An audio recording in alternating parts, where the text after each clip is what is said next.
Before a stray dog showed up uninvited in a single courtroom, they anticipated nothing more than a standard hearing. Amazingly, this modest canine transformed the lives of not just one, but two people. Infrequently seen, Courtroom 2B of the city's imposing judicial center lives forever. Every week, attorneys presented their arguments to defendants, but nothing stood out. Awaited verdicts, and with every docket call, the gallery's audience changed.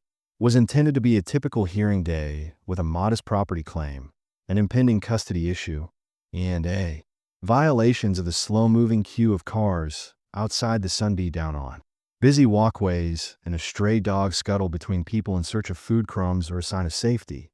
But nobody discovered that the ravenous dog had followed a line of logic all the way up to the intimidating glass of the courthouse doors, and they didn't think it may sneak in behind a crowded clock with a load of files that the guards missed because they were preoccupied with the metal detectors and a heated argument over.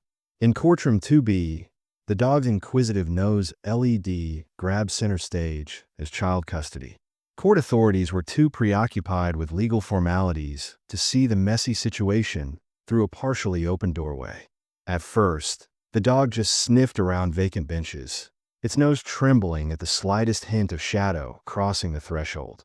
Aroma of anxiety and tension in the air, and then, as though pulled by an invisible thread, it strolled down the aisle, stopping close to two people who were about to receive life-altering decisions of the judges.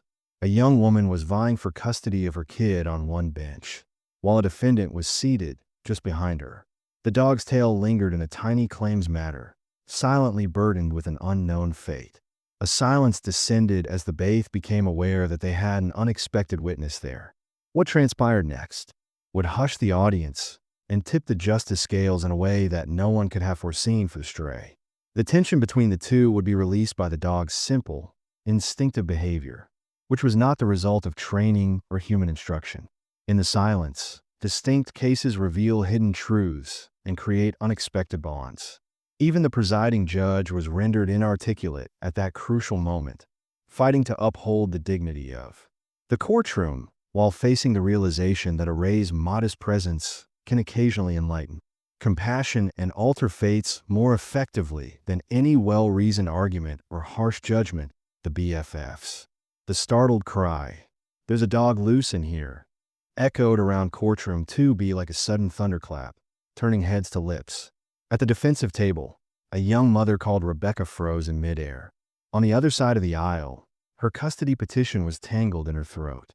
An elderly guy named Mr. Hernandez, who was involved in a minor claims dispute, gazed at the unkempt creature padding. The dog appeared unaware of the disturbance it created as it walked down the aisle, sniffing the carpet and waving its tail in an uncertain, uneven manner. Judge Mathers ordered the sweeps bailiff to immediately remove that animal by tapping his gavel. He was a tall, silver-haired man who was infamous for his rigid courtroom manners. A police officer named rose from his seat close to the door, approaching the dog warily, but the stray quickly fled, weaving past a line of vacant seats till it stopped close to two individuals who seemed similarly shocked, Rebecca standing next to them. Mr. Hernandez, who held a pile of documents in his trembling hands, and Rebecca's public defender. Tense, her custody hearing for a 3-year-old kid was about to end before this strange intrusion. She had gone behind on her rent after losing her job 2 months prior, and now her ex-partner claimed she was unsuitable, but she held out hope that her genuineness would be perceived as the opposite of. She was under pressure from her lawyer to maintain primary custody because to her financial problems, so when the dog scampered up to her and pressed its moist nose against her calf, leaving Rebecca speechless in the silence that descended. As the dog looked at her tenderly, as though understanding her distress, just like Mr. Hernandez Gray did, her heart skipped a beat. When the dog turned toward him, he was startled and blinked at the temples that were weakened by the tension of an impending eviction. Due to having little English and no legal assistance, he had to briefly appear before the judge over a rent dispute with his landlord. Fearing that he would lose what little he had, now that a stray dog had, he had been dreading this hearing. Stopped in front of him, swinging its tail in slow, unsure arcs as though it were being drawn by an unseen tether to the structure in. By now, the courtroom was tense, and spectators craned their heads in wonder.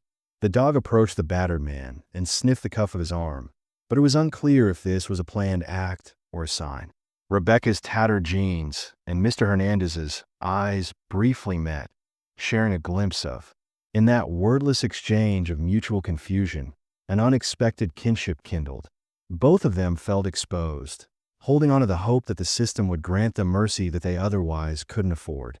Judge Mathers reiterated, "Get that animal out of here," with more force this time, yet there was a tinge of wonder in his. The policeman attacked once more, but the dog slipped away behind Mr. Hernandez's chair, deftly twists a few audience members to avoid being photographed. Suppressed laughing as others held their breath, unsure of the judge's potential response, as though led by some deeper instinct. The dog ignored the BFF's desperate calls and went straight to the judge's bench. Judge Mathers raised his gavel and appeared scandalized, but the dog didn't bark or panic in response to the increasingly harsh demands. Instead, it settled down next to the bench's base, as if it were supposed to, its eyes darting between Judge Rebecca and Mr. Hernandez. The scene was so bizarre that nobody moved for a while. The bailiff broke the hold by reaching out and grabbing the dog by the scruff. But then something significant. Rebecca stepped forward rashly, her heart racing. "Don't injure him," she begged quietly, startling even herself, her eyes already full of. The custody hearings cries were filled with sympathy for this stray, who appeared to be as forlorn and defenseless as from a seat. She could hear Mr. Hernandez, 2 rows whispering in a slurred English, "He's simply terrified." In that little instant, the dog's presence sparked a surge of sympathy that crossed the hostile area. The judge lowered his gavel after seeing an odd change in the dynamics of the courtroom. He decided to stop the proceedings and said, "Karma bailiff, see if the police stopped, staring at the judge's sudden turn, but the dog's collar had any identification. Judge Matz shouldn't cut him off with a stern look. "Your Honor, proceed with caution so that I don't have mayhem in my courtroom." The officer came cautiously and used softer methods to entice the dog. The bailiff shook his head, and the trembling but non-aggressive stray let him search for a tag, but found none. No head, no collar, no chip, no. Judge Mars quietly exhaled as he tapped his gavel. "It's absurd to contact animal control out of annoyance, but..." Another person in the throng said, "Don't do that," warning that if he goes unclaimed, he could be put down. Nevertheless, the judge's face stayed composed. This was a court of justice, not an animal shelter. But the dog's peaceful demeanor evoked a startling sense of empathy in even the cashier, who frequently were disinterested during regular dockets, but appeared fascinated by this interruption, as if a stray dog had exposed the unfiltered. In the brief quiet, Rebecca found confidence in the humanity behind every case. "He might be lost," she murmured gently as she rushed up to the bench, her face still wet. "Your Honor," she said. "However, he is not worthless like some of us see." Her voice broke as she alluded to her own precarious circumstances. The judge scowled, surprised by her uninvited contribution, but fascinated even if she didn't finish the thought. However, in the meantime, Mr. Hernandez stood at the room's edge, setting his pile of eviction-related documents on a neighboring seat, who was eager to talk, but is hesitant. Judge Mathers could explain the significance of the dog in his limited English. After recognizing the dog's placid obedience at the bench, it was decided to temporarily postpone animal control. Resolve these cases as soon as possible, after which we'll discuss the dog's future. Rebecca in particular expressed relief, and Ms. Hernandez, who were both unreasonably worried about this stray dog. The judge's decision to show compassion instead of removing the fatherly elder man right away was unconventional. Others who arrived anticipating dullness received a nod of approval from the back row of the gallery. Observed with increased curiosity, could this anonymous dog actually influence the order? Judge Mathers to direct the resumption of not one, but 2 hearings. Called the landlord in Ms. Hernandez's case in an attempt to resolve the minor claims issue quickly, but each time a tense. When a dispute broke out, the dog would moan or move, attracting onlookers' attention. Could feel a soft current flowing across the space, as though the dog's presence lessened the animosity, In the midst of Rebecca's custody battle, Hernandez's silent desperation caused the landlord's tone to soften. Still hung over her heart as she shifted about the defense table, looking at the dog every now and again for. The fact that a stray dog simply laid down at the judge's bench was consoling. Laid the groundwork for choices that would shortly rewrite two very different fates. Neither Mr. Hernandez nor Rebecca realized how essential the dog's presence would become the judge's ultimate decision outside of the routinely busy city.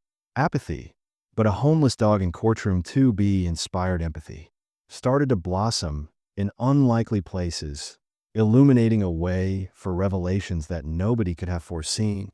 And as the session continued, even the ever-stern Judge Matz was notified by the silent grace of the strays, who was on the edge of. The temporary serenity in Courtroom 2B seemed shaky as Judge Mathers pressed. Moving forward with the day's schedule, the midday light shone outside the big windows. Unaware of the peculiar interactions occurring inside a stray dog on concrete walkways, a bayeth lurking near the judge's bench, two people whose fates hung in the air, and worried looks. On the one hand, Mr. Hernandez had to defend himself in an eviction case, speaking a second language in response to a landlord's harsh accusations on Rebecca's custody case. Her financial difficulties eclipsed her attempts to resume the dog's stay. Curled around the bench's base, shifting sometimes, but never trying to bolt or interfere with the.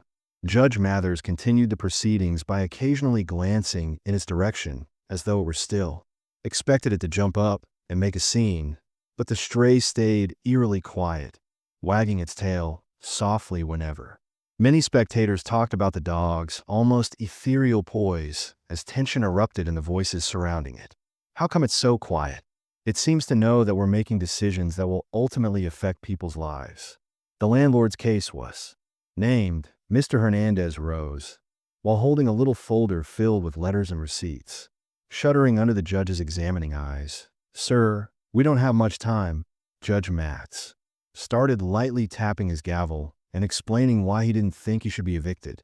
"The complainant alleges that you broke your agreement by not paying rent for 2 months. Mr. Hernandez's accent was sluggish. He apologized profusely for any misunderstanding caused by his use of English, explaining that he attempted to make partial payments after losing his. The landlord refused to accept them for the warehouse job, demanding payment in full. Afterward, Mr. Hernandez had to pay more after the landlord changed the locks on the laundry facility in his apartment. "I want to pay," he said emphatically as the laundromats pushed him farther behind. "Since I am the landlord's attorney, I need time, so please don't evict me." Delivered rebuttals while waving documents. And, as the tension increased, Mr. Hernandez's face went pale, convinced that he was losing ground. The landlord's voice became aggressive and accusatory at one point. Judge Miss scowled in frustration at Hernandez's lack of communication and lethargy. Sensing the increased voices, the dog gave out a low whimper in response to the hostile tone. A strange silence ensued after grabbing the judge's attention, as if the dog's subtle. The landlord was so aggressive that even the landlord's lawyer looked at the stray, perplexed by it. Judge Mathers is adjusting his glasses, and you, the landlord, assert that you have this silent influence. The landlord nodded firmly, arms crossed, and Judge Matz turned to the defendant, who had not provided any feasible payment plan. Mr. Hernandez nodded. "Is there a formal arrangement you could suggest that would be reasonable?" Stumbling through a proposal to pay the lock change expenses and partial rent if the landlord would only accept the. The whole room was tense as they waited for the landlord's reaction, and the dog's tail beat twice in silence. Unexpectedly, a few watchers grinned a little at this oddly appropriate moment, seemingly urging compromise before the. A phone vibrated on the bench, perhaps belonging to Judge Clark's device, and the judge shot the landlord if he made another rejection. The landlord gave Clark a sour glance, but the brief silence caused him to soften his hard posture. "Fine," he mumbled. "I will reluctantly halt eviction if you pay half the rent by next week, but there will be no further justifications after that." Mr. Hernandez sagged. He gave a heartfelt thank you, tears welling up in relief, and the judge quickly wrote a notation. "After that, we came to an arrangement," stated, sounding exhausted but content if you don't pay Mr. Hernandez's eviction. Understanding, Mr. Hernandez gave a firm nod, and the dog gave a little huff. With that resolved, as if detecting a crisis avoided, Clark called the next. Rose calmed her jaded nerves during Rebecca's custody hearing. Her ex-partner was seated at the opposite table, sizzling beneath her resolute exterior. Judge Mathers folded his arms and turned pages as his attorney prepared documents. Remembered that the hearing had been halted earlier in the day due to the dog's interruption. "All right," he murmured, looking. "According to his notes, you are asking for custody of a 3-year-old, Miss Prescott." Rebecca firmly agreed when her ex-boyfriend pointed out that you don't have enough money or steady housing to support her. "Hi. I recently lost my job, but I've since found part-time work, however it's not. I promised the ex-partners that I'm stable enough to take care of my son." Her lawyer mocked her for working too few hours, and there were allegations that she was late on her utility bills. A friend or family member of the older man in the gallery attempted to avoid glowering at the lawyer's harsh remarks, which the court examined. Her intense expression, stern, indicates that the welfare of the youngster is a vital worry. Just as Rebecca was straining to compose her counterargument, the stray dog Rose emerged from under the cushioning of the bench. The bailiff approached her slowly, alarmed, and tried to step in, but Judge Ma raised a. The dog halted at Rebecca's feet and looked up, displaying hand curiosity surpassing protocol. Gently pushed its muzzle against her calf out of gentle sympathy, and a collective gasp of breath flooded the. Rebecca's emotions were visible on his face when the ex-partner's attorney hesitated in the middle of a sentence. She muttered, "I'm trying, Your Honor," as she reached down to pet the dog's head. Voice quivering, "I may not be wealthy, but I will not desert my son." Even the judge blinked in a rare moment of silence as the dog's wordless affirmation won hearts. Something about the stray's genuine compassion broke through the usual court system's aridity. After a beating, the judge cleared his throat, saying, "Miss Prescott, I require strong proof of your stability. Not only that," but he stopped and looked at the dog. "Your sincerity, if you can submit proof of your new job and a reliable housing plan within 30 days, I'll think about giving you shared custody while the ex-partner's attorney makes final arrangements." Noticed, but the judge raised the gavel, so I made the choice. There isn't yet a final decision. Rebecca, however, thanked the court several times while crying with relief, saying, "I want to see you make progress." Knelt and gave the dog a hush while it triumphantly swooshed its tail. Covered the gallery as if no one could disturb the gentle resonance of sympathy that permeated the space. Even the ex-partner, who had arrived expecting a complete victory, appeared to be staring. The hesitant wonder Judge Matt's dog's modest tapping of his gavel indicated the. As the day session came to a finish, he started talking about that puppy, and everyone's eyes swung. The bailiff told the sheepish-looking officer that we should call animal since there was no trace of an owner. Control. Mr. Hernandez and Rebecca both experienced a brief wave of anxiousness. Felt strangely protective of the stray who had unofficially supported their. Because the elderly, fatherly man in the gallery coughed and moved forward. "Honor, if it's okay with you, might someone here keep a dog? It seems like a unique judge." MS. Looked at the stray, his previous frustration subdued by the revelations of the day. Following a moment of thoughtful, he gestured for Rebecca to come closer. She did, shedding tears, but, "Prescott, you're not exactly flushed," the judge said resolutely, his tone containing an unusual amount of warmth. "Are you certain that getting a dog with resources is a good idea?" She took a shaky breath, and I know. "It may seem silly, but if I could, I would do it for Your Honor since he has given me hope." She looked at the dog that timidly wagged in partial comprehension while Mr. Hernandez raised his hand. "If the landlord is available, I can feed him and keep him safe in my small yard." Agreed that Rebecca startled him by turning to him, sparking a sensitive bond that they had both witnessed. In a way, the dog supported them during their most difficult court struggle before the. A fatherly elder man in the gallery approached the judge and offered that perhaps a cooperative solution might be reached. Pass joint custody for a dog judge, and there was a ripple of soft laughter.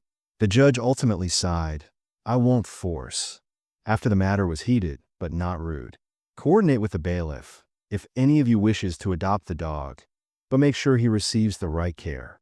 With a definitive gavel stroke, the court adjourns, the clerk leaves, and lawyers scatter papers. The bailiff leaned down to pat the dog's disheveled coat, and he suddenly smiled. Following that, a flurry of discussions emerged in the hallway between Mr. Hernandez and the dog trotted between Rebecca and herself as they lingered close to each other, both emotionally spent. Rebecca's lips curled into a tentative smile as they waved their tails, as if they were a mediator between two disparate conflicts. Mr. Hernandez shrugged shyly when she thanked him for volunteering to help with the dog, describing how, despite his limited resources, he felt driven to return the favor to the dog that gave him courage, adding to the goodwill that had surrounded them both as they observed this interaction.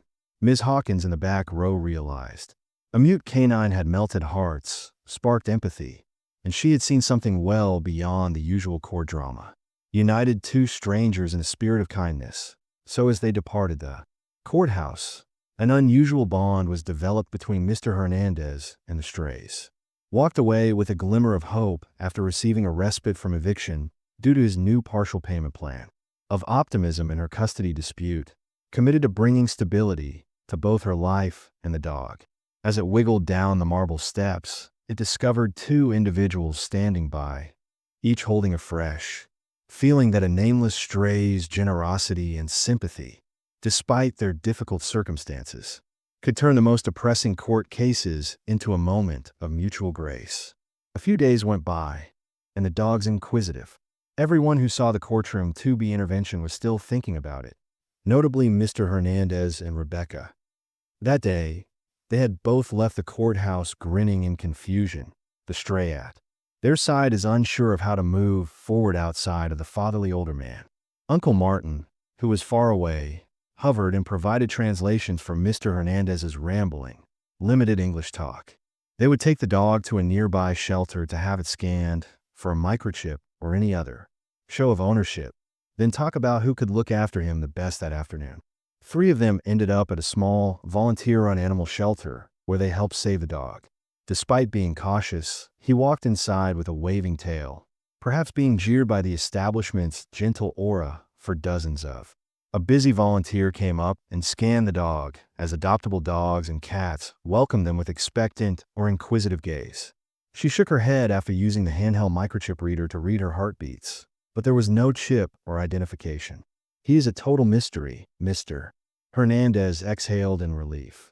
He had been afraid that a legitimate owner may show up. Rebecca and Martin looked at each other, uncertain whether they were relieved or saddened by the possibility that the dog had been completely abandoned. The volunteer then provided unexpectedly, "We do have a foster waiting list. If you're prepared to foster him, we can assist with his spay and vaccinations." Martin translated the neuter charges from Mr. Hernandez, who nodded interestedly. After all, he had room in his backyard as long as the landlord let it, but recalling how the dog nuzzled her thigh during that stressful moment before the judge, Rebecca felt a pull in her heart. Yes, money was tight, but taking care of the dog could make her lonely at night while she worked out her custody issues. Recognizing Rebecca's tension, Mr. Hernandez suggested a shared fostering compromise. They might take turns providing care once a week until everyone's personal problems were resolved. The dog's consoling presence. At first, it seemed improbable that 2 close strangers could help each other, dividing up a stray dog's custody, but the desk volunteers' eyes light up with. If you maintain strong communication with the dog, the unconventional approach will motivate them. Changes, it might work, and it's preferable to putting him in the kennel with that little endorsement hurting their delicate collaboration. Martin took the initiative to bridge linguistic barriers and create a tentative timetable for the weekdays when Mr. Hernandez would maintain the puppy while Rebecca worked weekends as a part-time employee at a diner, could take care of him, allowing Mr. Hernandez to work more hours in the warehouse where he had just discovered fresh job. This arrangement felt like Mr. Hernandez's first significant turn of events, and Rebecca together went beyond their fortuitous encounter in court. They exchanged phones, bought an inexpensive leash, and bought some dog food. The dog's tail waggled at the numbers he caught in the whirlpool of unfamiliar voices and scents. Both people appear to be making a personal deal, and neither caregiver had anticipated seeing the other outside. Despite the tense courtroom, they were united by a dog that had wandered in. Soon after, there was another unexpected revelation. The dog's calming influence extended into both people's own. Mr. Hernandez finds a wagging tail waiting for him when he gets home following a tough day at the warehouse. Provided him with comfort he was unaware he required. He would use leftover rice or leftover tortillas from his supper to augment. The store-purchased kibble constantly apologized quietly that he couldn't afford high-end brands, but the dog didn't care. Every evening, Mr. Hernandez discovered that the food was enthusiastically consumed by brand names, tail pounding on the kitchen floor. Even the landlord, who had previously been antagonistic, felt less alone in his small flat as he practiced English phrases with the dog. Softened by the dog's gentle demeanor in the yard, he said, "Just keep him quiet and pick up the waste." Reluctantly accepting a pet payment for Rebecca's weekend visits, the dog was she would give him a break from worrying about the custody issue by taking him on leisurely walks around the block, her steps growing. Neighbors gave cautious waves as the dog dragged herself onward, and some of them recognized her from the diner. On lonely evenings, she would curl up on her thrift store sofa with the dog's head resting on her, understanding the struggle of a single mother. She felt optimism that she could stabilize her life enough to keep her son at her side, every wag of the tail, and that mild push. A dog's tail reminded her of a self-promise she had made to never give up, even in the face of financial difficulties or an ex-partner's. One Saturday, while Rebecca and the dog were at a nearby park, allegations threatened to destroy her soul. Encountered Martin's church acquaintance, who also happened to know the judge's clerk. Rumors had spread. The friends joke about the court dog connecting two cases seems to be the judge's. Rebecca laughed at the notion that the dog might have been an angel in disguise, but a piece of her heart softened that day. She couldn't help but notice how the dog seemed to be a silent messenger of sympathy every time life seemed hopeless. This dog appeared to be pushing her forward as it gazed at her with large, trusting eyes. Court Martin's fatherly older guy caught the attention of the city's social fiber. Continued to hear rumors from neighbors about how the odd dog had altered the atmosphere during that courthouse session. After hearing how the dog soothed stiff hearts, Mr. Hernandez half-joked that the dog ought to be a therapy dog.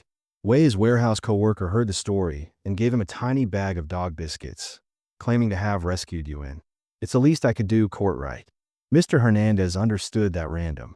Despite all the good vibes, this puppy seemed to inspire acts of generosity, even from complete strangers.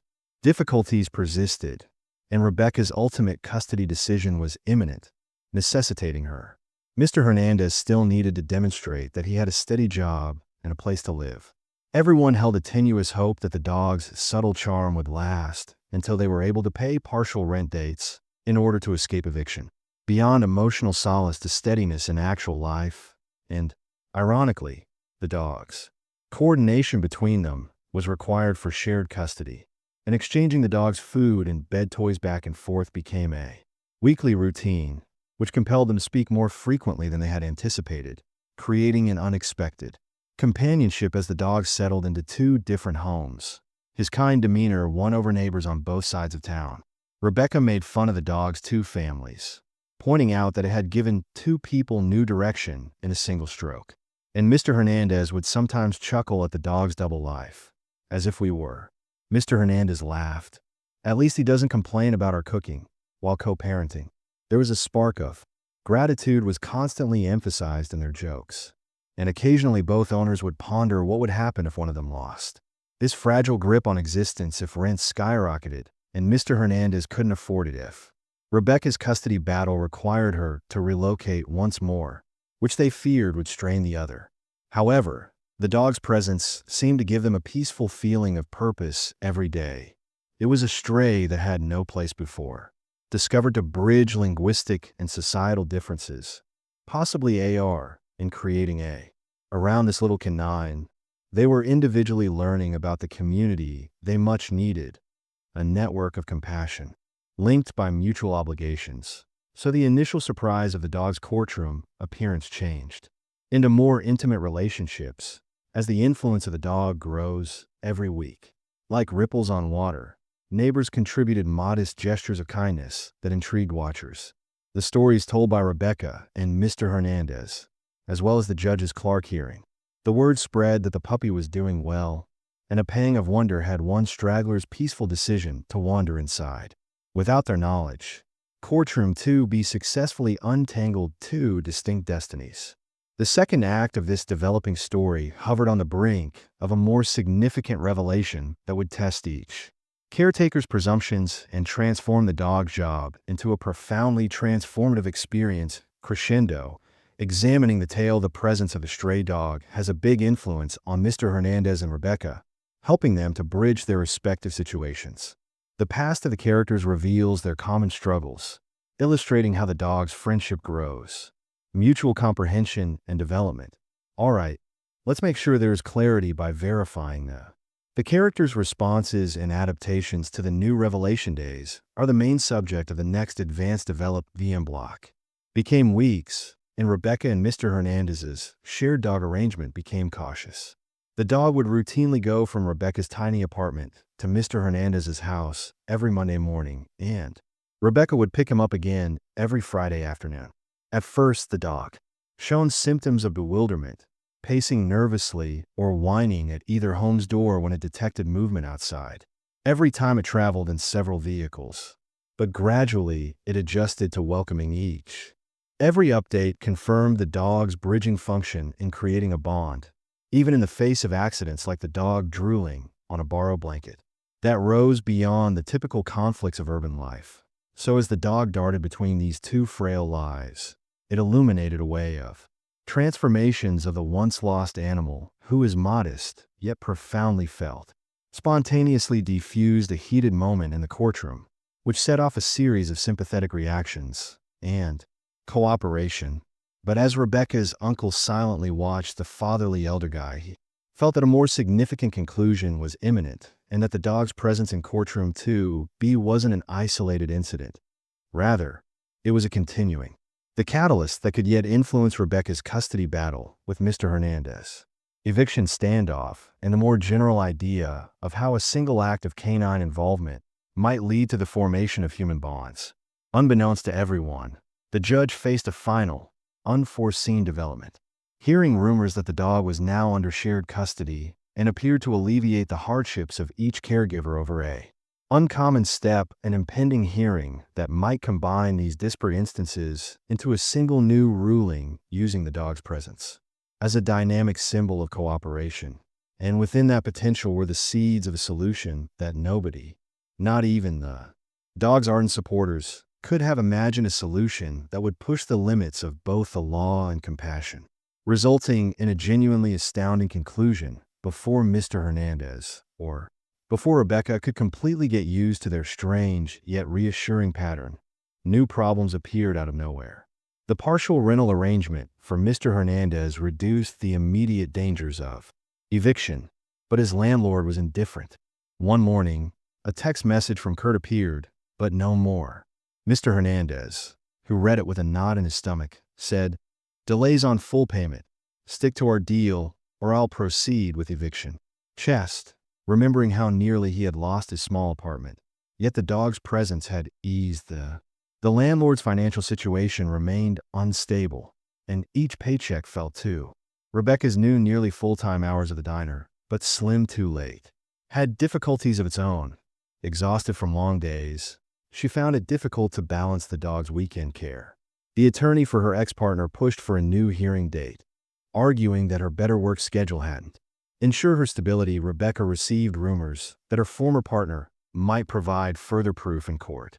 She tried not to worry when the court asked if she was ready to parent, reminding herself that the judge had provided a lifeline, time to stabilize.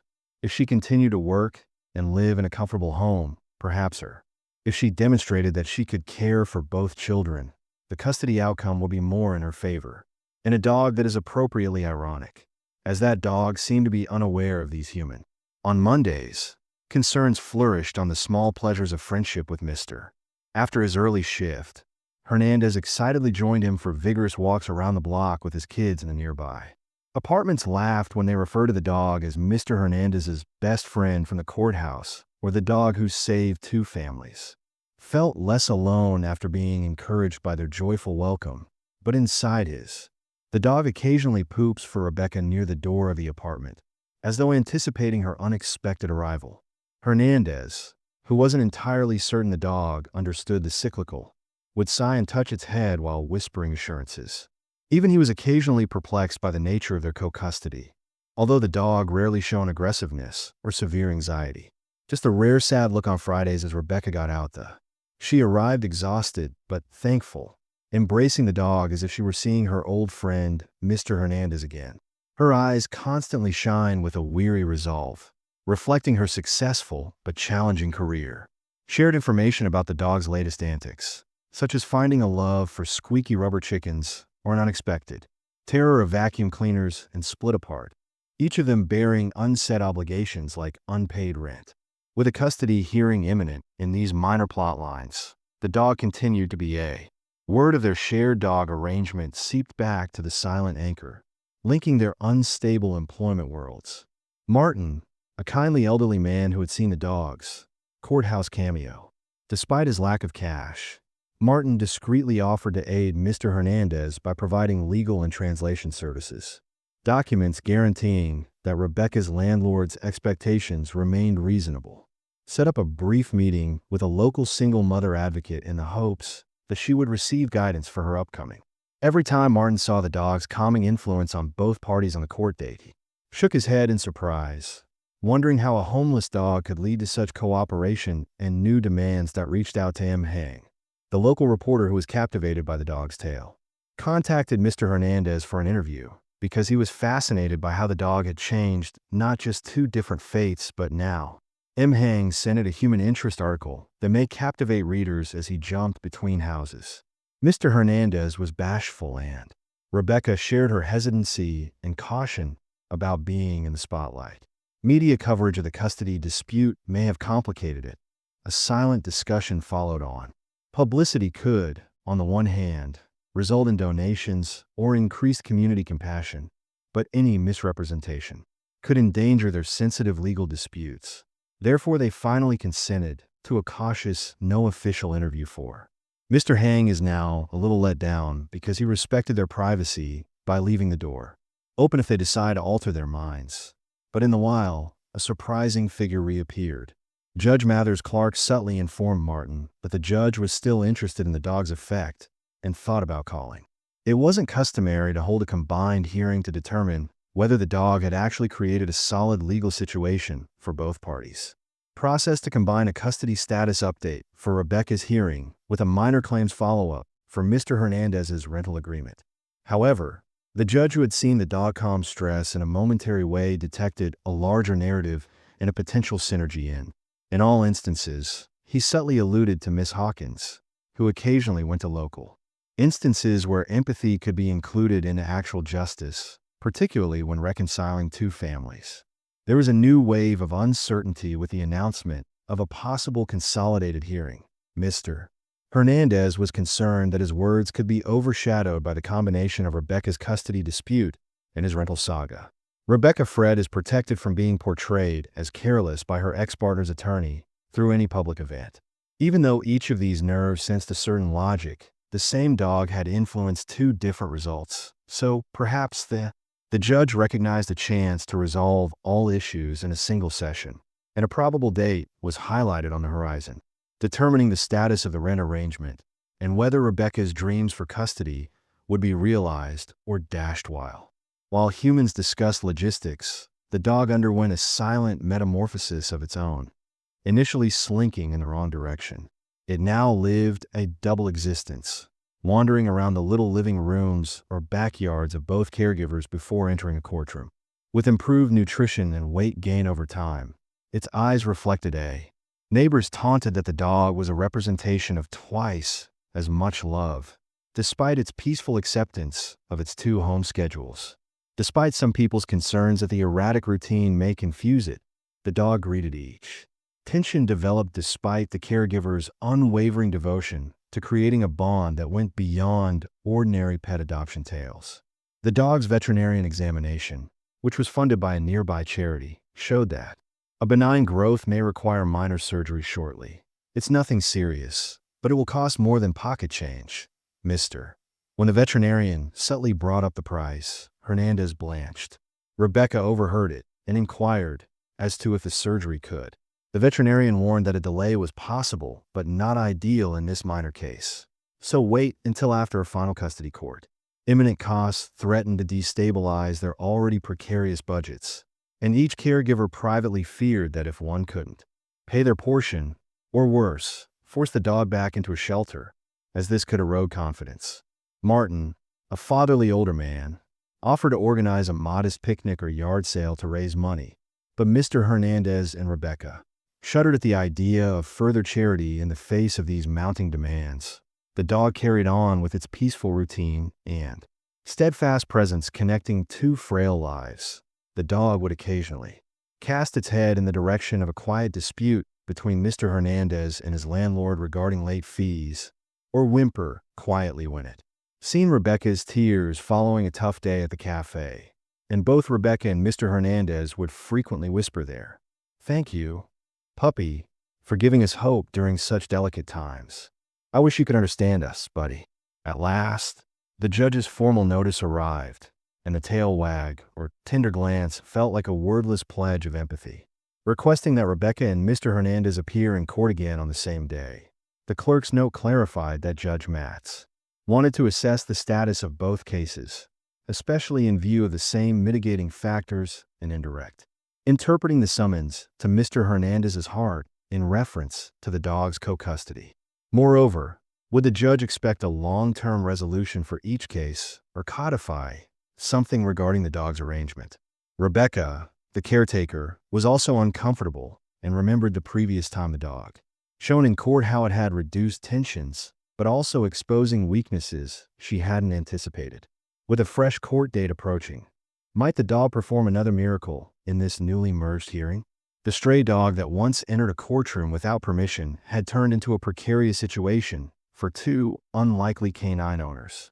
A linchpin tying disparate aspirations and unstable ideals together acknowledged that any financial setback may, either legally or emotionally, reverse their development, returning the dog to an uncertain future and stopping the amazing synergy that grew out a single day's coincidence, but a quiet faith that hid beneath their fear persevered if the dog could show up at the appropriate time, possibly guided by little gestures of compassion could lead them all to a conclusion that genuinely astounded the city and turned out to be the foreboding deadline for the stay might help change the very structure intended to administer justice. As the joint hearing drew near, Mr. Hernandez and Rebecca were drawn back into the tense orbit of Courtroom 2B, each of whom prepared differently while balancing new concerns and fleeting hope for Mr. Hernandez. Rent due dates were approaching. To fulfill the payment schedule he had promised the landlord for Rebecca, he needed every cent from his warehouse shifts.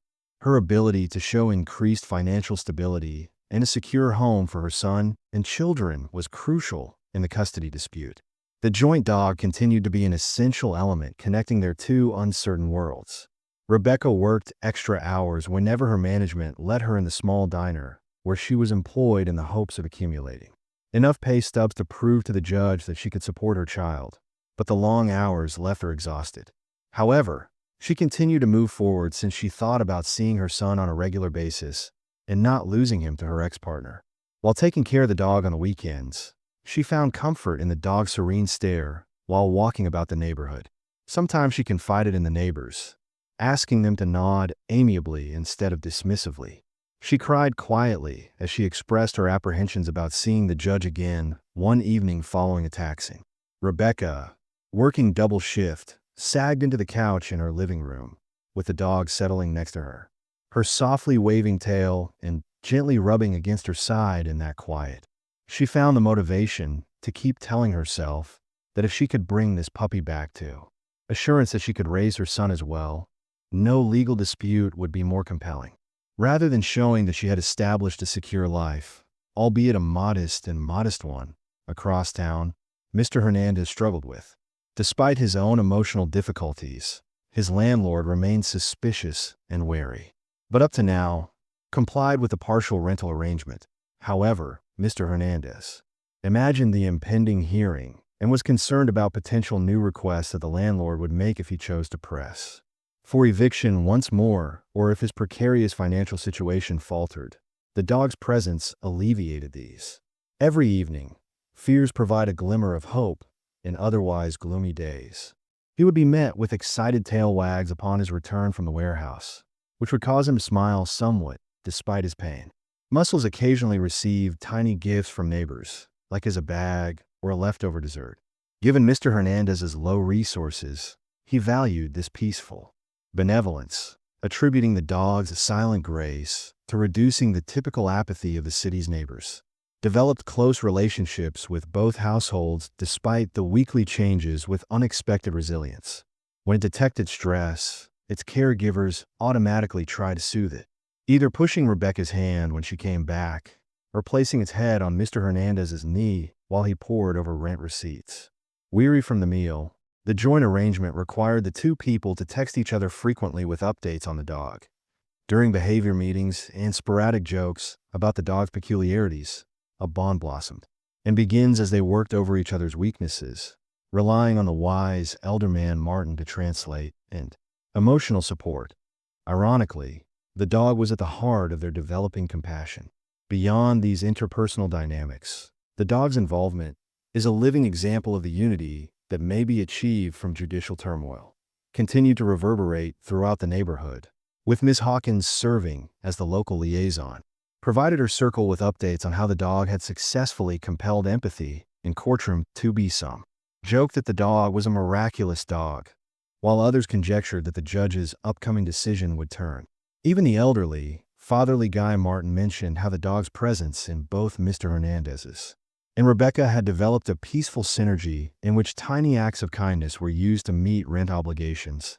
And Rebecca's ex, seeing that she had a reliable routine thanks to taking care of a dog while no one claimed it, her spouse relaxed a little, single-handedly resolved every conflict. They observed that it had loosened hearts that had before erupted in animosity. But as the judge formally rekindled worry as the scheduled hearing date approached, to assess Rebecca's progress toward secure housing and Mr. Hernandez's rent compliance. According to unofficial speculations, the judge may combine these cases to look at how the dog's sharing arrangement incorporated into their individual recovery. However, this unconventional method garnered some silent criticism from rigid legal minds who believe that a dog's emotional impact shouldn't influence decisions about custody or property.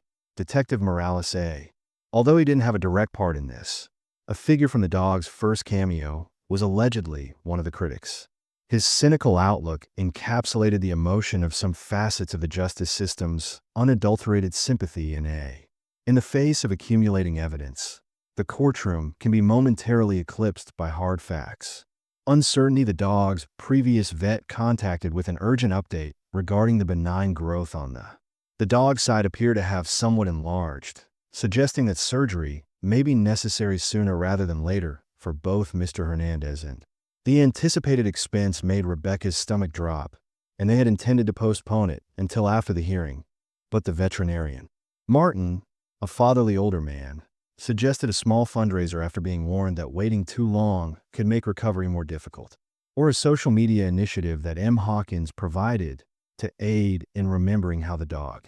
Although the narrative has won so many hearts, Mr. Hernandez and Rebecca both felt proud and shame that they were hardly able to pay for their own living bills, let alone raise money for canine surgery in public. The Cayen's emotional grip tightened around their hearts, intensifying the feeling that a clear decision was required at the next hearing. Result: if they were financially secure when they left court, they could be able to pay for the dog's medical care. Otherwise, they faced Grimm decides to ignore the silent rift that developed between Rebecca and Mr. Hernandez while they both loved the puppy and were aware that the outcome of their final hearing may be very different if the partial rent agreement ended suddenly, or if Mr. Hernandez's landlord discovered additional complaints, might completely lose his house, in which case where would the dog stay? On the other hand, if Rebecca was judged unsuitable to have a child by the court, could she possibly keep a puppy while coping with the heartbreak of dark scenarios of losing custody lurked in the backdrop, unsaid. Regardless, sending encouraging SMS such as "Don't give up the weight each of you carried," or "We'll get through this together." Quite intimate. And on the day prior to the joint hearing, the fatherly. In his little living room, elderly Martin called a private conference with the dog's caregivers. He encouraged them to combine their testimonies before the judge in a kind translation, emphasizing the dog's therapeutic function in their individual lives demonstrate that you are not merely isolated cases, as he suggested, but that taking care of this dog has increased your stability, fostered mutual support, and demonstrated your. Mr. Hernandez nodded in agreement, but Rebecca bit her lip out of fear of linguistic limitations, acknowledged the unusualness of this strategy, but after all, the dog scenario. Disregarded protocol, perhaps out of empathy, if the judge saw that co-adopting the dog had actually helped them, would swing the balance in their favor that evening when the dog slept on A. Rebecca gently reiterated her promise, "I won't," on the threadbare rug in Martin's living room, stuffing the dog's ears. "Mister, I won't leave you just like I won't leave my son." Sipping his tea, Hernandez muttered that he would accept assistance from the judicial system or the landlord if they became antagonistic. Community lowering oneself for the benefit of the dog in this mutually vulnerable. Instead, they prepared for the momentous hearing in the hopes that the unlikely appearance of the STR would cause a wave to occur once more, of kindness beneath the fluorescent lights of the courthouse, because this time, they realized that their last remaining shield to protect their shaky grips might be pure compassion. Against all odds, a dog and a dignified family came together to perform the following. Rebecca arrived first as the courthouse loomed in the morning beneath a cloudy sky. The dog followed closely behind her, holding a worn binder of paperwork meant to demonstrate her improved financial situation. Reluctantly wagging as though remembering the last time it came inside these halls, she contemplated leaving the dog. Martin persuaded her that the animal's presence might inspire her to stay with Mr. Hernandez until after the hearing. Empathy once more, and the thought of publicly demonstrating the dog's significance in her life made her stomach turn.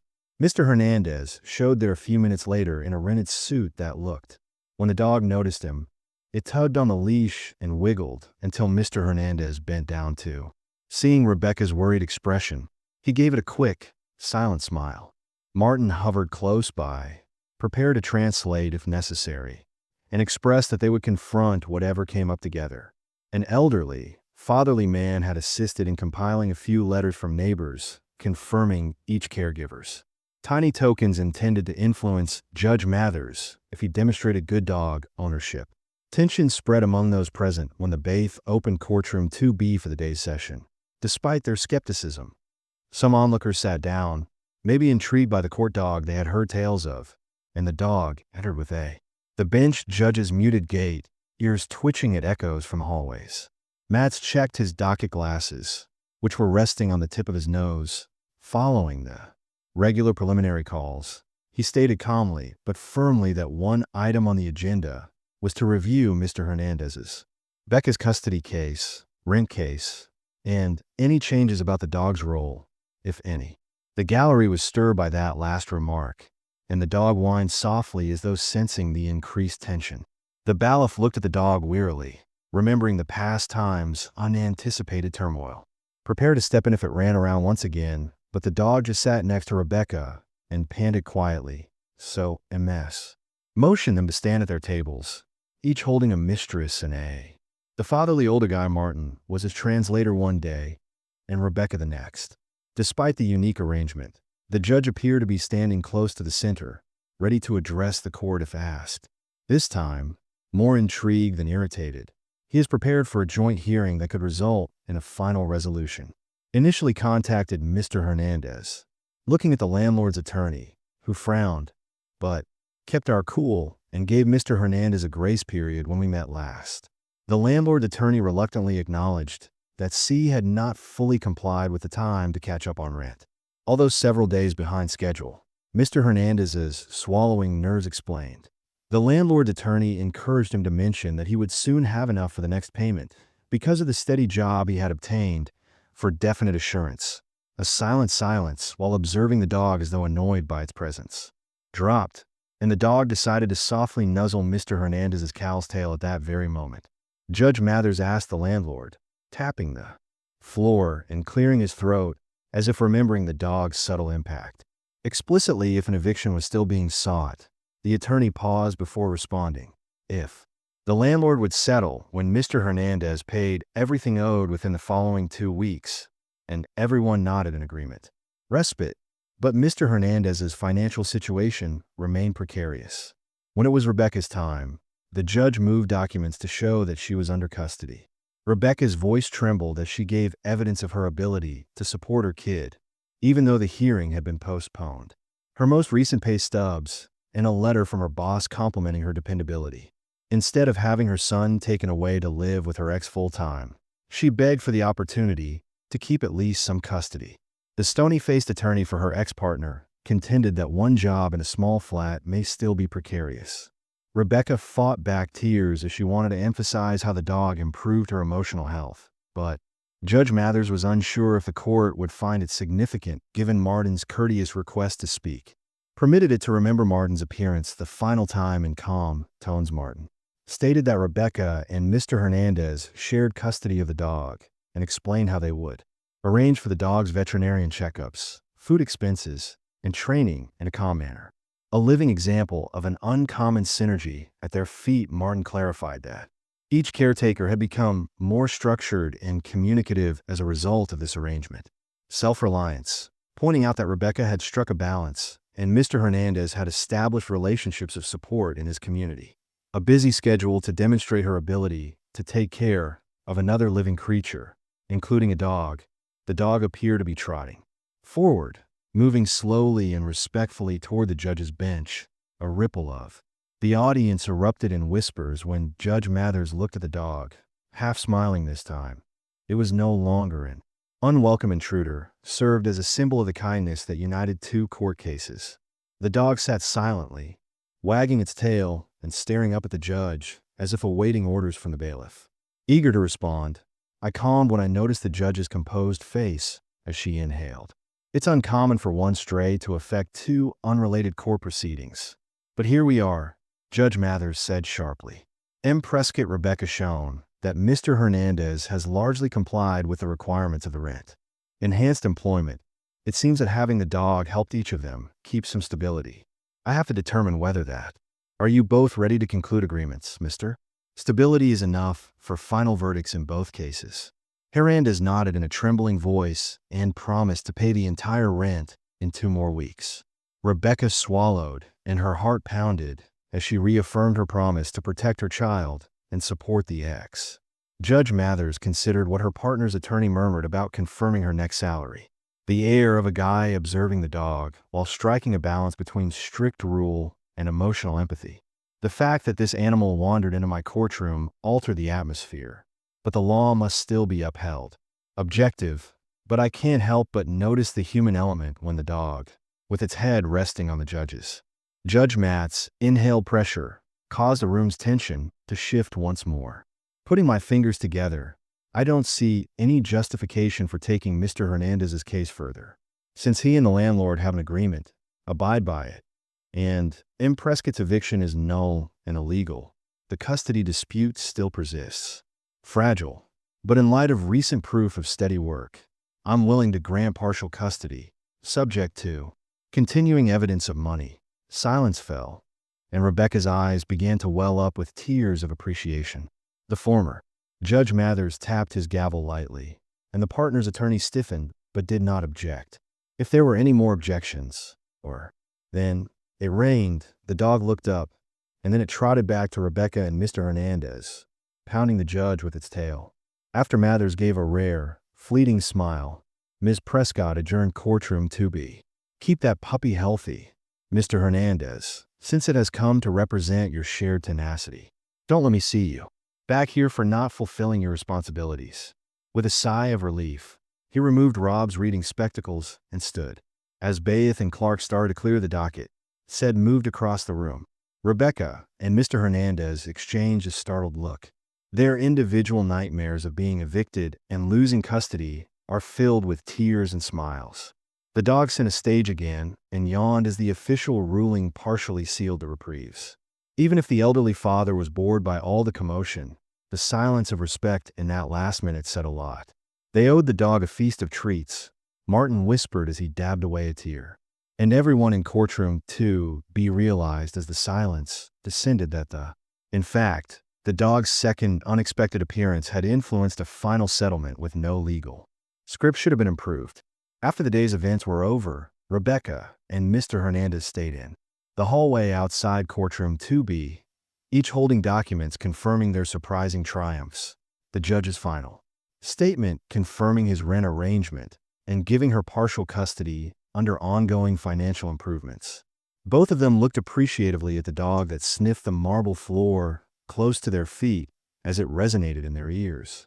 Completely ignorant of its significant influence on those results, a small group of spectators slowly scattered, some whispering about the wonder dog that had interrupted legal affairs and grinning at the three in passing. However, Martin, the older, fatherly man, wiped his eyes twice before approaching the dog. Hernandez and Rebecca exchanged relaxed smiles as they quietly thanked one another and scratched behind their ears. The stress of, even though the hearing was over, the next phase, which truly met the court's expectations, had only just started. Although the judge's stance had been softer due to the dog, real life still required that rent be paid, children be fed, and a steady setting as they got ready to say goodbye to Rebecca and Mr. Hernandez hesitated for a second, uncertain about who would pick up the dog that night. Usually, the dog stayed with Mr. Hernandez during the week, but their schedules were thrown off due to the hearing's outcome, and they exchanged uneasy giggles. After giving the dog a final pat on the head, Mr. Hernandez turned to Rebecca and said, "You have a shift tomorrow." She nodded, a little shaken, and hesitated before answering. "Yes, double shift morning to evening." Acknowledged that although I would love to celebrate tonight, I am unable to take a day off from work. She felt remorse, and Mr. Hernandez, considerate of the dog's welfare, provided.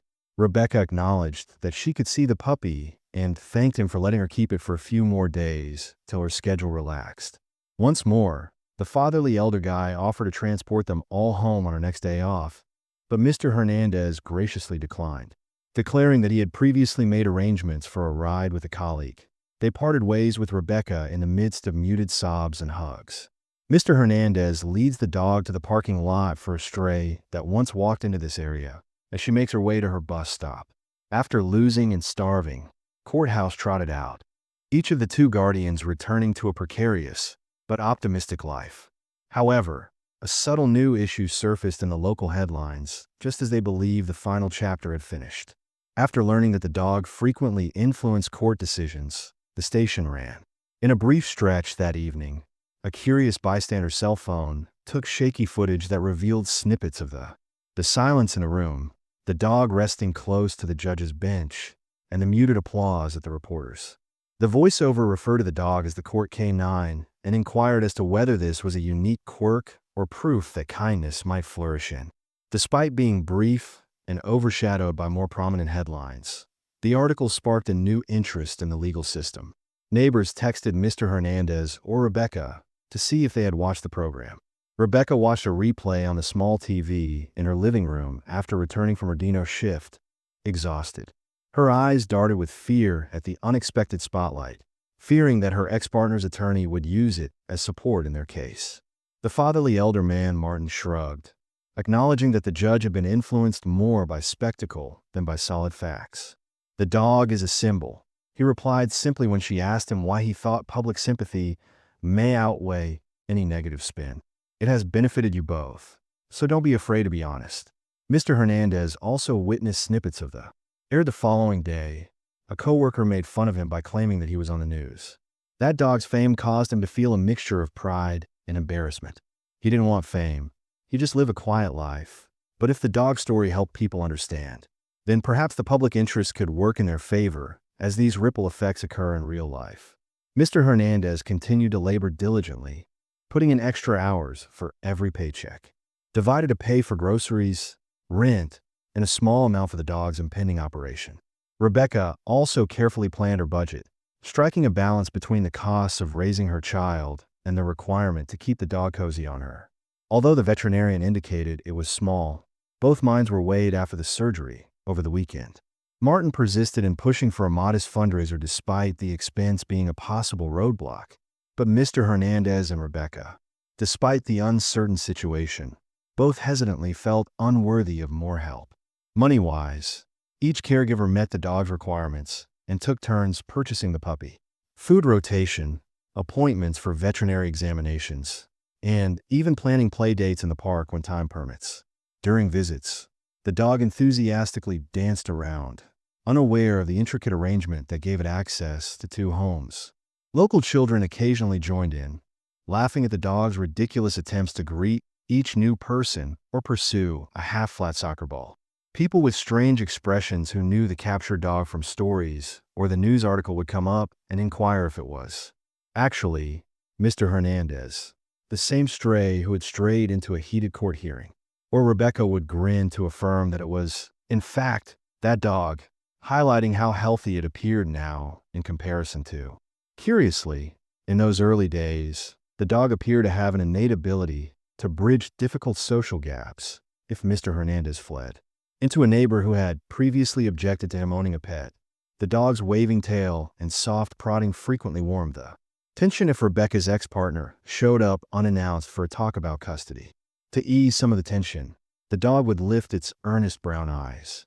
The elderly, fatherly man who was watching all of this in secret thought that the dog wasn't just any stray. It was carrying their enigmatic talent for silent empathy is still not there in every aspect of their lives. Radiated cheerfulness, while the landlord periodically threatened to add more costs if Mr. Hernandez shown any. With every visit to payday Rebecca's ex-partner's attorney, the man's gut twists up due to the late payment. Stayed hostile, intending to question her development at the subsequent custody check-in, and even though the dog helped to calm fears, additionally required time and money that the caregiver did not have in excess.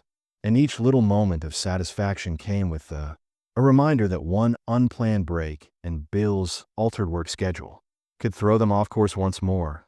But while the dog slept soundly on each caregiver's couch during the week at Mr. Hernandez's, during their weekends at Rebecca's, they both came to understand that the dog was a living testimonial rather than merely a source of solace or a symbol. If a nameless wanderer who was previously unwanted might find safety in two half-residences and influence two core decisions, then perhaps those two people could discover their own second. Chances clung to that conviction as they managed the whirlpool of small crises that each week presented, resolute not to allow. Martin, the fatherly older guy, witnessed the dog's quiet resolve as its velocity waned, and thus experienced a revitalized belief that kindness may help them overcome the upcoming, unavoidable tsunami of difficulties. On the day Rebecca and Mr. Hernandez took the dog to the veterinarian for a small bump, a cool dawn arrived early. Nevertheless, even though it wasn't considered a high-risk procedure, both caregivers approached it with a lot of anxiety. In their unstable circumstances, a stray that had come to represent hope made any medical experience seem full of possibilities. Catastrophe. The wise elder Martin joined them and gave them reassuring words. They were sitting in a small waiting room when a veterinary assistant came out with a clipboard and led them to Mr. Hernandez attempted to follow the dog's unsure swishing tail in the little examination room. Rebecca wrung her hands to make him seem calm, but worry cast a shadow across his face.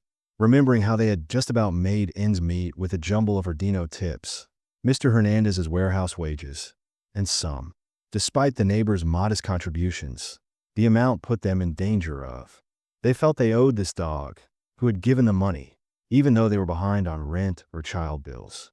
The veterinarian came grinning, offering them a great deal of intangible support, regardless of the care required. She gradually became aware of Mr. Hernandez's accent and spoke more slowly. If everything goes according to plan, we'll remove the lump, provide a little anesthetic, and do testing to make sure it's not cancerous. The dog smelled the veterinarian's gloved hands, snuggling slightly onto Rebecca's thigh as if to say, "You can take him home tonight."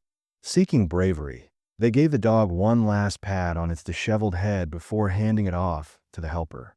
The door then closed, leaving the sound of shabby footsteps echoing in the hallway, dripped by Rebecca and them alone with worried thoughts. Mr. Hernandez attempted to discuss commonplace topics with her while sitting on a corner bench. His landlord's most recent notice, which mentioned Comfort Martin sitting nearby, stated that his ex-partner STS was on vacation. He occasionally glanced at their exhausted eyes while half-occupied with a frayed magazine. He used facial expressions to remind them both of their progress since the dog had wandered inside. Their hearts, and maybe destiny, wouldn't desert them now, but they nodded despite the caretaker's inability to smile confidently. In shaky agreement, the veterinarian eventually came back to say that the procedure went well and that the lump was probably benign, would be examined for accuracy, but the dog seemed stable, and relief washed over. Rebecca's eyes welled with tears, and the still drowsy dog was taken on A. Despite being confused, the low trolley 4 connected raised its head at the sound of. The tail of a familiar voice gives a hesitant wag of thanks. Ms. Hernandez's chest grew larger. Somehow, they had handled this problem in spite of their limited resources, yet immediately after that alleviation, the last charge that was marginally greater than anticipated because of extra tests the veterinarian determined. Rebecca's heart sank when Mr. Hernandez paled while looking at the itemized list. They huddled in nervous whispers, with Martin assisting, after realizing that neither had enough left in their emergency store. When the veterinarian noticed their anguish, they discreetly offered a payment plan, but even that plan required A. After a few anxious minutes of comparing wallets, they barely had a sizable down payment and managed to scrape together half the demanded that Mount begged the receptionist to allow a half sigh. The receptionist nodded and scheduled a time for the remaining amount. They each took a new debt with them as they left the clinic, hoping they. The dog was sleeping in their rented car, wrapped in blankets, and Rebecca and Mr. were able to scrape together the remaining amount before it was due. Hernandez dumped the dog at Mr. since he was exhausted from the day's roller coaster. Hernandez's place determined that it required a serene setting in order to heal, despite the fact that it was Saturday, which often meant that the dog visited Rebecca.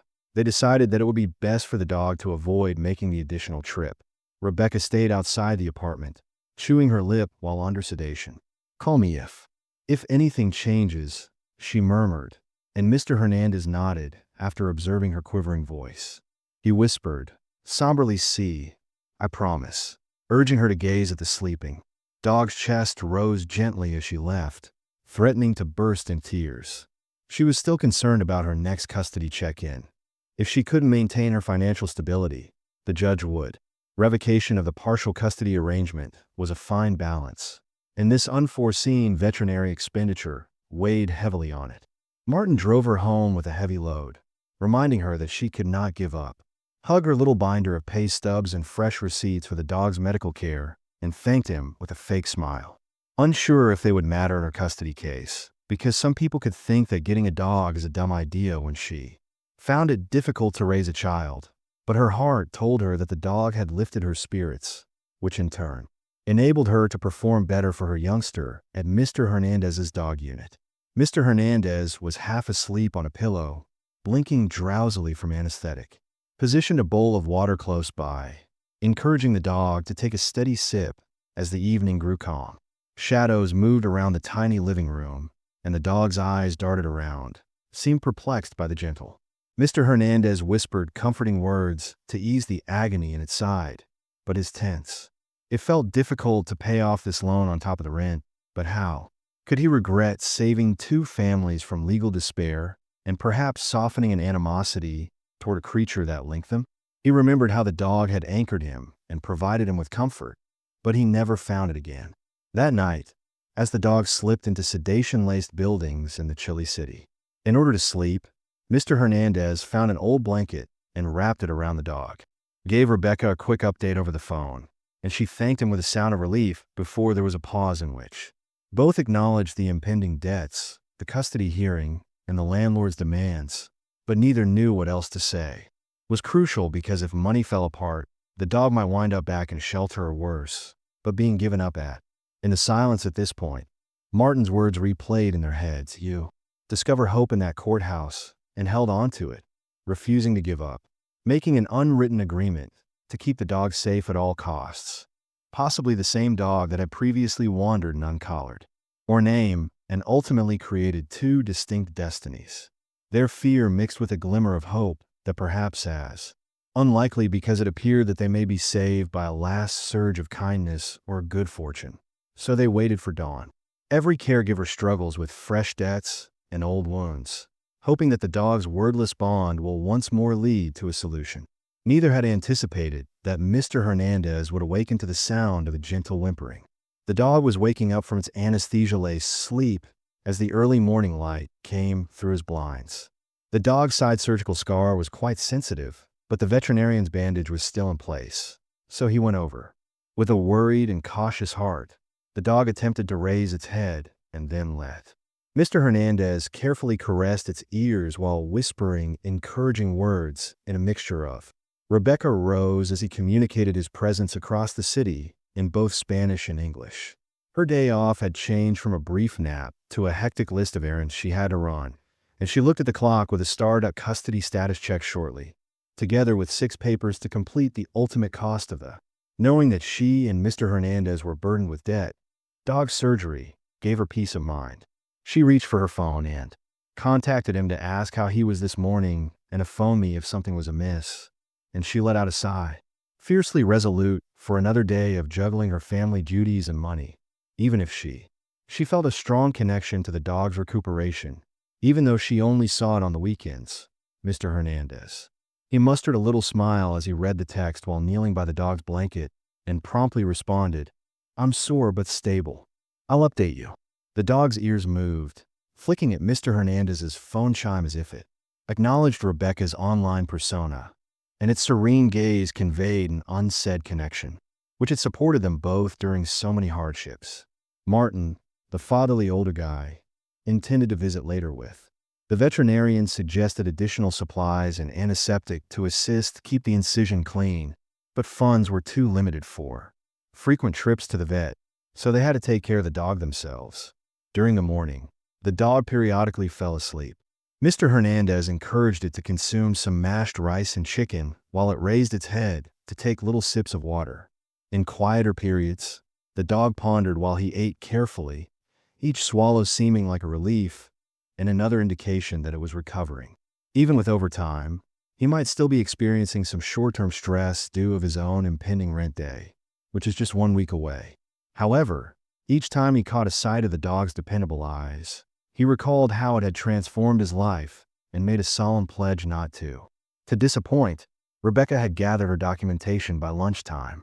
Paycheck, a letter from her restaurant manager complimenting her dependability, and a brief declaration from Martin attesting to. Even though it was still informal, she kept a consistent schedule for her subsequent custody hearing. Caused her stomach to churn.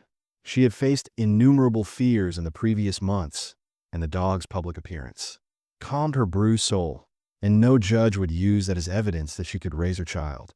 Purse, and headed to the courthouse with a tight grip on the phone in case Mr. Hernandez or her ex-partner's attorney showed up impatiently at the courthouse's smaller hearing room, where Martin needed her.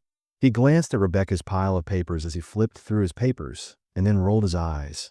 But Martin, a fatherly elder man, showed up prepared to offer moral support as Rebecca stood there, heart beating the judge, who was not Mathers, for this initial update. Rebecca, a straightforward individual with short hair, asked succinct questions regarding her living situation and financial situation, answered each in slow detail, occasionally trembling as she said, "I've been co-caring for a dog as well," but she didn't go into detail since she wasn't sure if it would benefit or hurt the judge. She just noted it. Rebecca's ex-partner's attorney contended that her development was so slight that one unanticipated cost, such as in Rebecca's eyes glanced down as she realized that her emergency vet cost may blow her budget. Despite admitting the reality, she maintained that she had paid all of her bills to date, including the dog's expenses. After reviewing the documents, the judge recommended a short-term extension of partial custody, telling them to come back in a few weeks for a more thorough assessment. No final adjustments, but no. After receiving a negative decision, Rebecca left the hearing room feeling both relieved and exhausted. Another brief. Later that afternoon, she rushed across town to reprieve another page. Check on the dog who unexpectedly stopped by Mr. Hernandez's place. and said hello. She smiled wearily and entered herself in silently, finding the dog sleeping on a pillow with its side bandaged and appearing stable. When she arrived, her tail thumped softly, and she bent down to carefully stroke the fur close to its. "I made it," she whispered, her voice still shaking from the custody news. Hernandez inquired as to if the hearing had gone poorly after observing her tired eyes. "No final solution," shrugged, "more waiting, but at least it's not a no-no." As though understanding her strain at that very moment, the dog nuzzled her palm, indicating the weight of their shared struggles. Rebecca's custody clock ticked, while Mr. Hernandez's rent clock ticked, and the dog required time to recuperate. But there was a strange. Amidst the calm, the fatherly elder man, Martin, showed up shortly after with new. He grinned to see both caregivers ministering to bandages and a tiny bag of goods. The dog together, subtly urging them to continue helping one another, they nodded, strengthening their bond. As nightfall descended on Rebecca, the challenges beyond those barriers appeared less overwhelming in the dog's serene presence. Opted to stay for dinner, which Martin prepared as a modest meal consisting of rice and vegetables. In between their scheduled mouthfuls, the dog remained drowsy by the kitchen doorway. There wasn't much discussion about how they would manage the remaining vet costs, the final custody hearing, and the following rent cycle. Merely a patchwork of potential side gigs, modest fundraising events, or leaning on the recently bolstered neighbor network. But talking about it out loud prevented hopelessness, and each caregiver found comfort in the. By night's end, Rebecca prepared since the dog slept peacefully in the corner like a live symbol of the struggle that was shared. When Mr. Hernandez offered to drive her home in a car that a coworker had lent her, she accepted with a wave of appreciation for his assistance. They stood in the doorway and observed the dog's movements on its cushion, its half-lidded eyes flickering. The dog opened its mouth and gave a quiet sigh that sounded nearly like Martin's satisfaction. As they gathered the plates, they stopped to take in the sight of two people who had previously been complete strangers drawn together by a. He was unable to assist strays on their unlikely journey of caring for each other's troubles. Believing that although the dog's appearance in court had been remarkable, their gradual friendship was as amazing, a commonplace miracle that may last long after the legal drama subsided when they individually parted ways. The caregiver left with a fresh, albeit shaky, hope. Mr. Hernandez cautiously. Rebecca looked at the sleeping dog as they locked up behind her, and a feeling of peace began to permeate.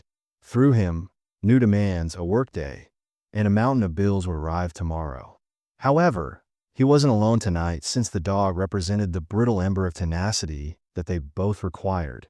And even though the dog's final results regarding rent, custody, or money were still unclear, presence gave them the reassurance that, one day at a time, they might survive on modest deeds of kindness and mutual compassion. In spite of their doubts, a calm rhythm became established in the weeks after the dog's surgery. Rebecca and her caregiver, Mr. Hernandez, adapted to a challenging but hopeful routine. The dog gradually recovered its playful energy after the surgery. Living with two families had a peculiar way of allowing scars to heal without any complications. Kept both people's lives stable by reminding them that, despite their rent problems, they had something valuable to safeguard with impending custody decisions. But as the last days drew near, there was a developing tension between Hernandez's next rent payment and Rebecca's upcoming custody battle. The fatherly older man, Martin, assisted each in obtaining the necessary documentation or providing moral support for the canine. Unaware of the impending tests, they were happy to take quick morning strolls at MIS. Hernandez's location, followed by weekend walks with Rebecca, were observed by how much better the dog appeared. Remembering the day, entered Courtroom to be on its own. Whispers of the miracle dog was still in circulation, but to its owners, it merely represented a. Mr. Hernandez rushed home on a breezy Tuesday, a tranquil anchor amid their storms. A notice pinned to the warehouse landlord's door stated that issues had returned. Without exceptions, your rent must be paid in full by Friday. Mr. Hernandez recognized he had made a mistake in his calculations. His check, a tiny amount of his most recent salary, had been used for the dog's post-operative medications. Would he be able to satisfy the landlord's request?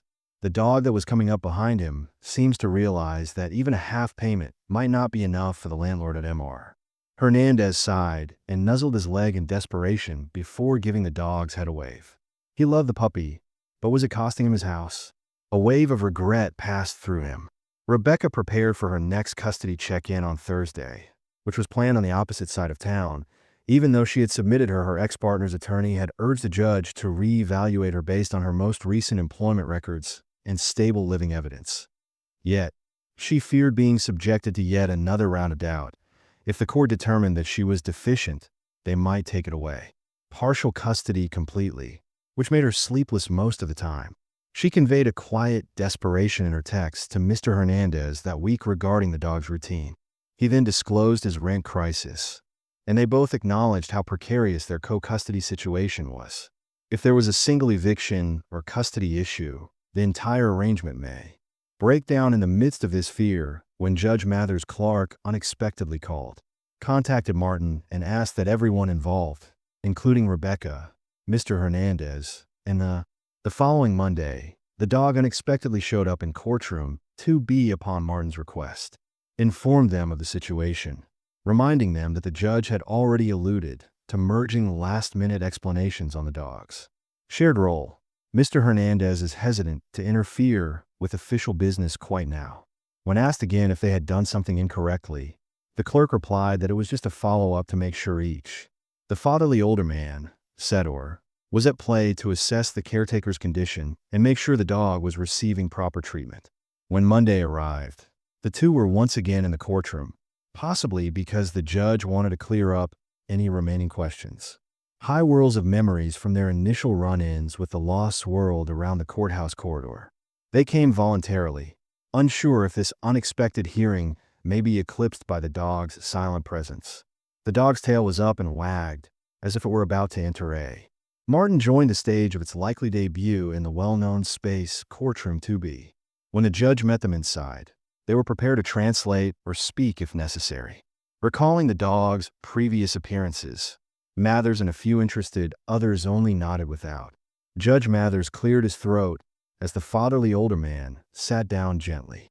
"It's really unconventional, so I've called you both, Mr. Hernandez and Ms. Prescott, for two distinct court matters, a custody agreement and an eviction dispute, to center on the same puppy, but I keep hearing how it has helped every one of you both financially and personally, filling a void in the." He stopped and looked at the dog that was sitting peacefully close to his bench tail. Judge Ms. S.'s face briefly lit up as she wiggled once in acknowledgement. "And I've also learned about the dog's medical bills and how difficult it is for you both to maintain your financial stability before we complete anything. I would like to see whether a more comprehensive solution can be reached, and if the court will formally acknowledge a joint." The uncertainty loomed over custody arrangements, not only for the dog, but also for your overall stability. Sitting in the silence, Mr. Hernandez and Rebecca looked at each other in surprise. Martin, the elderly guy, stammered in perplexity, unsure of how the law could connect their disparate problems. Spoke up, describing in detail how co-caring for the dog Rebecca had enhanced each caregiver's life, establishing community connections, and providing emotional support. Ms. Hernandez. Due to cultural or financial differences, some bystanders were fascinated by the unique situation of a judge taking proactive. Mathers, the synergy judge, then did something that neither caregiver had anticipated. Contacted Miss Hawkins, a community liaison from the area who had seen the dogs. Influenced to talk, she described the kindness of her neighbors and the sluggish. Her writings vividly depicted the change in the dog's caregivers and how an unnamed canine had inadvertently gave two unstable households optimism, and by the time she was done, even the baif was wearing a reflective. The judge's face as he lightly taps his gavel while sternly stating the law. "Cannot forcefully combine your custody hearing and rent agreement, but I implore you to agree to continue supporting one another's responsibilities, Ms. Prescott, in the event that you encounter any. While you take on more shifts, Bill's Mr. Hernandez can assist with watching the dog. Mr. Hernandez, Ms. Prescott might help with the dog if the rent threatens to evict you. Expenses so that you can concentrate on paying your rent," the elderly, fatherly Martin interpreted, and The dog gave a little bark as though chiming, and both caregivers nodded while crying. Upon motioning them to come to the bench, the judge said, "If you're willing, I'll finalize Mr. Prescott's partial custody under the terms of Mr. Hernandez's rent arrangement, provided she stays stable and employed for a minimum of 6 months. Stands if he pays, and we document a written contract that the dog will continue to be in shared custody with one caregiver. Cannot abruptly abdicate their obligation. The court will review your progress in 3 months." They acknowledged that thunder had struck, which was unusual, but then, once more, nothing about this had been normal from the time the dog walked in a circle inside. Of feelings, they signed the official documents, and the judge smiled infrequently, looked at the dog, and sometimes the quiet presence of AR can do what I can't advise with hours of legal reasoning. This dog has earned more than just the label of stray thanks to The hearing came to a conclusion with a last gavel tap, and the audience applauded softly. Martin wiped his eyes after Ms. Hawkins took a covert picture, noticing how relieved he was. Swept over Rebecca and Mr. Hernandez. They had a legal foundation that was hopeful, but still lacking. The dog is at risk due to caregiving duties that span both child custody and eviction. Observed the stand-tail wagging as they left the courtroom. Seemingly satisfied that the peace had been disturbed once more, "It's time to give this dog a name, Mr. Martin," the fatherly older guy teased nicely. Hernandez looked at Rebecca and expressed hope as she stammered and grinned tearfully. Martin nodded and noted that it seemed appropriate, hoping the dog would adjust. When the dog's caregivers bent to welcome it and whispered the new name, the dog tilted its head, possibly bewildered by the strange sounds, but gave them a sincere wag in. They discovered in that silent corridor that the ultimate solution had arrived without harsh judgments. However, a month later, a judge's extraordinary empathy for how a stray puppy can bring even the most fragile souls together. Following the mother's agreement to split custody of the dog, Mr. Hernandez and Rebecca's lives continued to move forward in a series of minor. Late payments continued to hound Mr. Hernandez despite his victories and obstinate challenges, who balanced working extra hours at the warehouse to keep Rebecca's landlord at bay as the final custody review approached like a thunderstorm. But despite all of this, her ex-partner's attorney remained antagonistic. The dog recently, the hope had established itself as a reliable fixture that could move surprisingly easily between two households, linking two anxious souls. And then on a Friday that was generally uneventful, everything came together again. Nobody expected Rebecca's diner to close early because of a power outage. After being abruptly released, she planned to spend more time with Mr. Hernandez, so she rode the bus across town to pick up Hope. Before her significant custody hearing the following Monday, she bonded with the dog and entered his small apartment. Discovered the fatherly elder guy Martin, pale-faced, looking through a stack of final eviction warnings. Hovered, clearly trying to comfort him in spite of Mr. Hernandez's best attempts. Rebecca's heart fell when she learned that the landlord intended to file for eviction if the full rent plus late fines weren't paid by the end of the weekend 2 days away. The combined weight of the dog's joyful wagging, unaware of the possibility of losing half its home, was a burden on both caregivers if they let the dog to go to a shelter, so Mr. Hernandez could concentrate on paying the rent.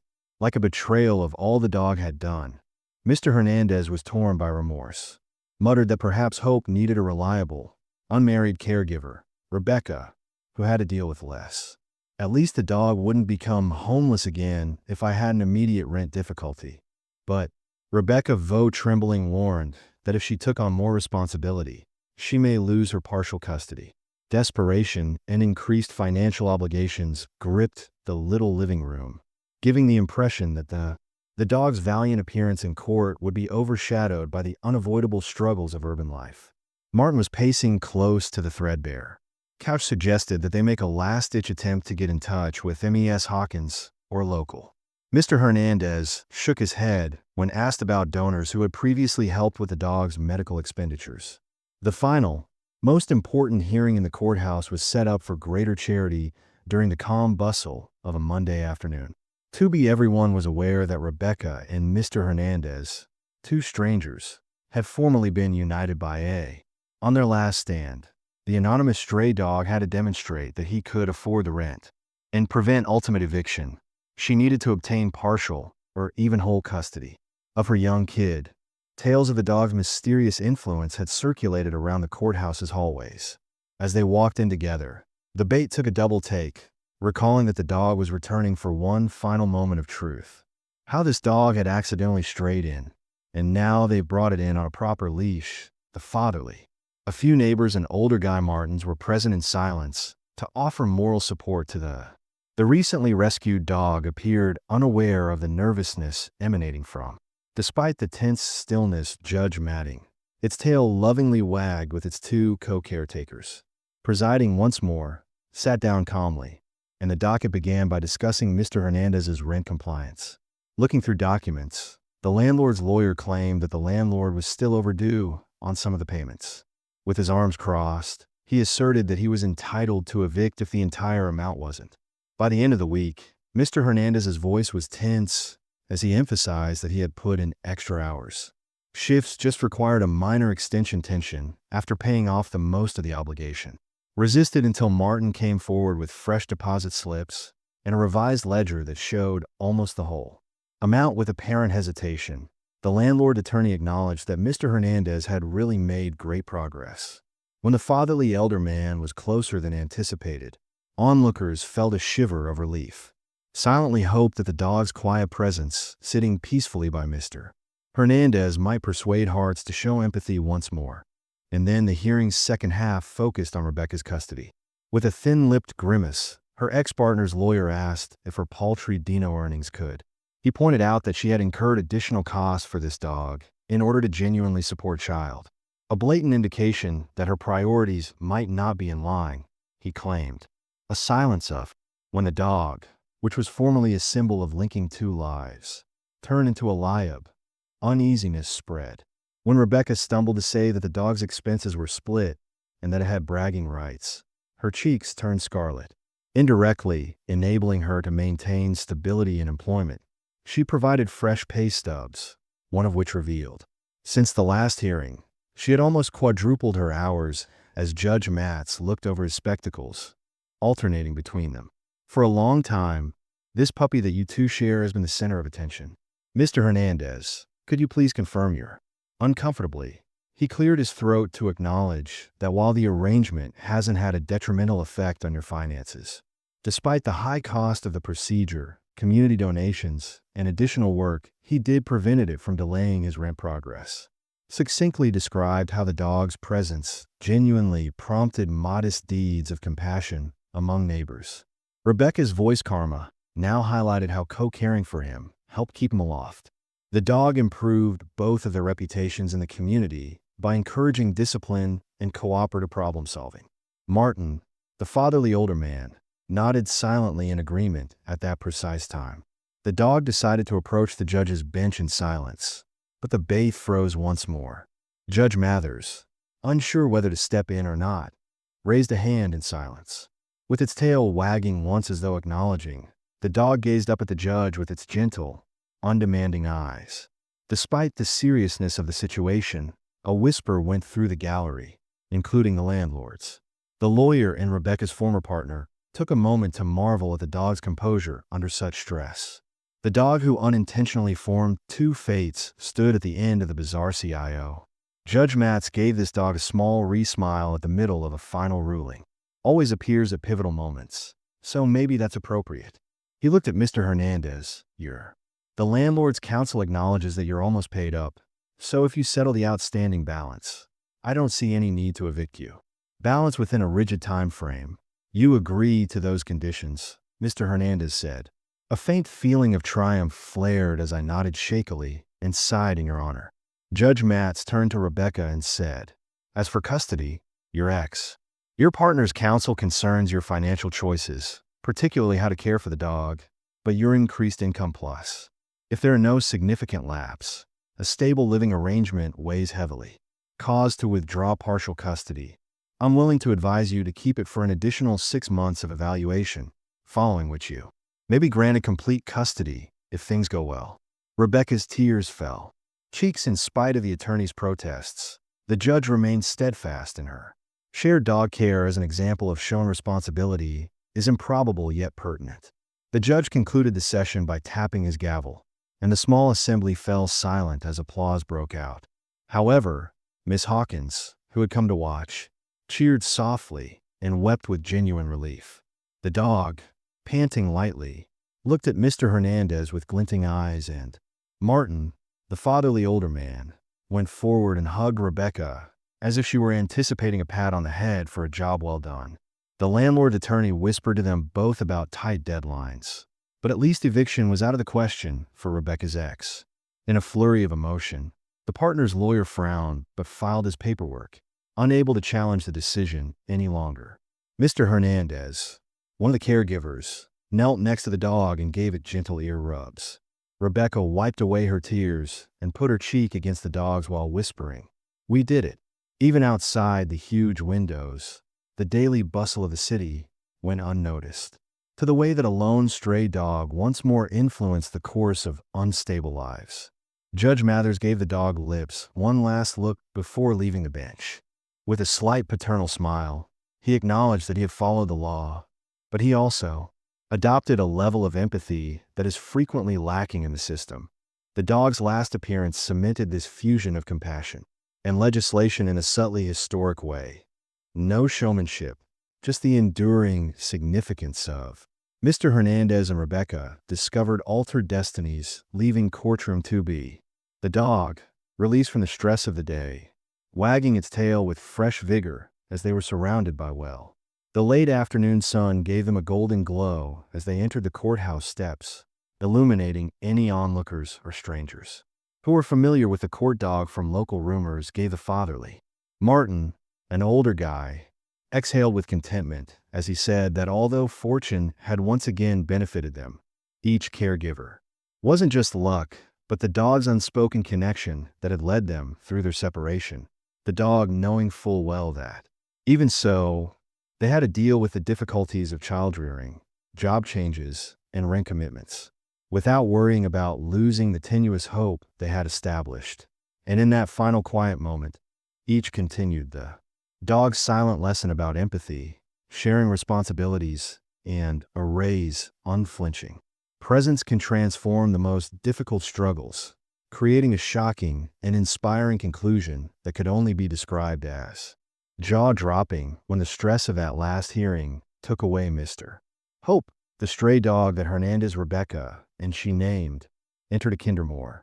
Because to Judge Ma's empathetic decision, Mr. Hernandez had time to completely pay the rent, and Rebecca was granted partial custody, which Q would soon be granted in full custody if she continued to make progress in essentially two distinct legal fights: a custody battle and an eviction threat combined into one story of tenacity. Each protagonist is supported by the silent, devoted presence of a stray dog whose surgical wounds have healed and who once strolled the courthouse floor without permission, alternating between Rebecca's tiny yet comfortable flat and Mr. Hernandez's.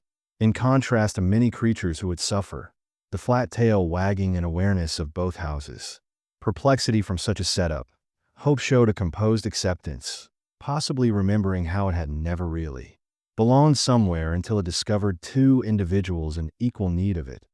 This dual life persisted as though, for Mr. Hernandez, there is nothing more natural than bringing the caregivers' disparate lives together in a single commitment. Rent collection was just the beginning.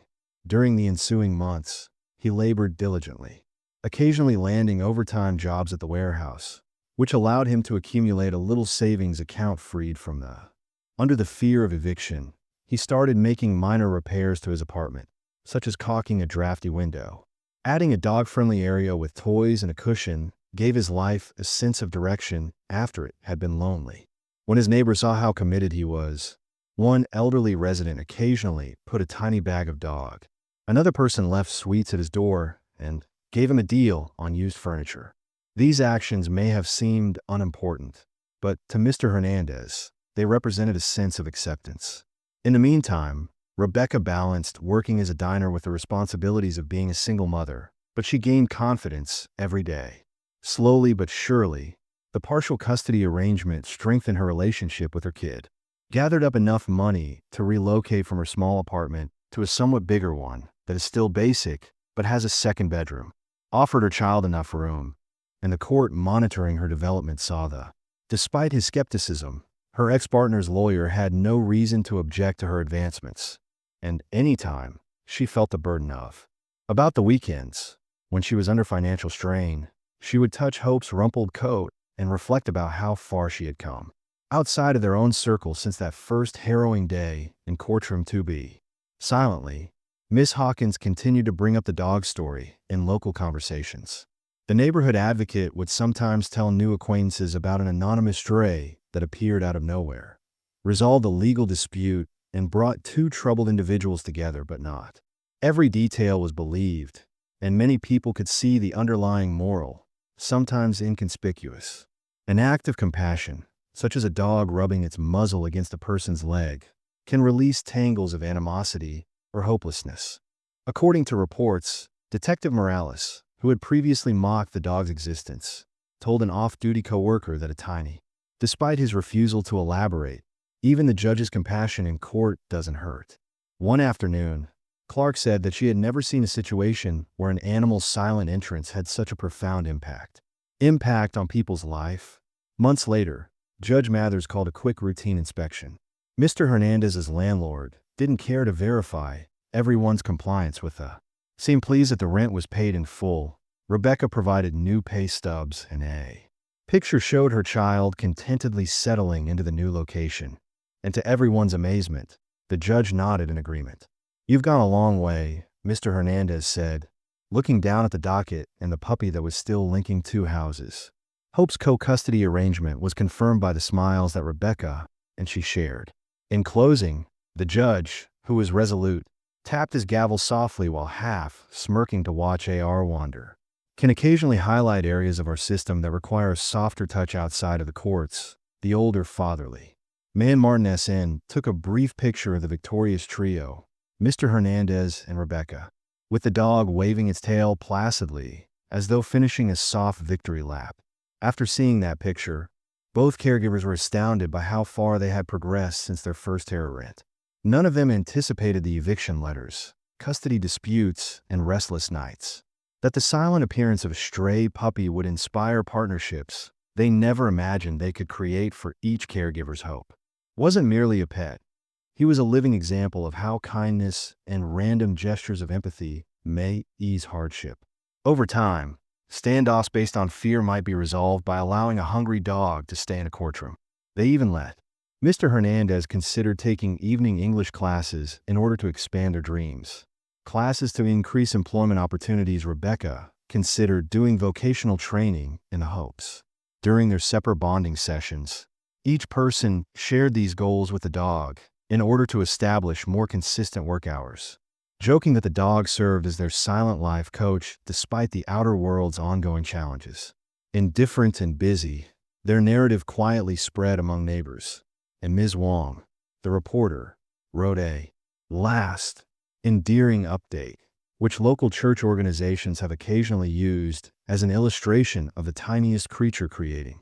Judge Mathers acknowledged in a private meeting that the courtroom two will never be forgotten for the stray who arrived without permission and altered two judgments without a court case ever seen. And if this story of a stray dog bringing two hopeless souls together speaks to you, we encourage you to continue the chain of compassion that inspired you to follow our channel for more real-life tales where, if you think that hope may find us in unexpected places, please like and share this video. Destinies can be changed by even tiny deeds, like a quiet act of kindness or a dog's gently prod. And share your personal stories of compassion across seemingly insurmountable gaps. Let's all reconfirm that no matter how many challenges we face, whether they are custody disputes, rent deadlines, or fragile, if the empathetic spirit so eloquently displayed by a one stray dog can clear the path for unexpected, jaw-dropping changes,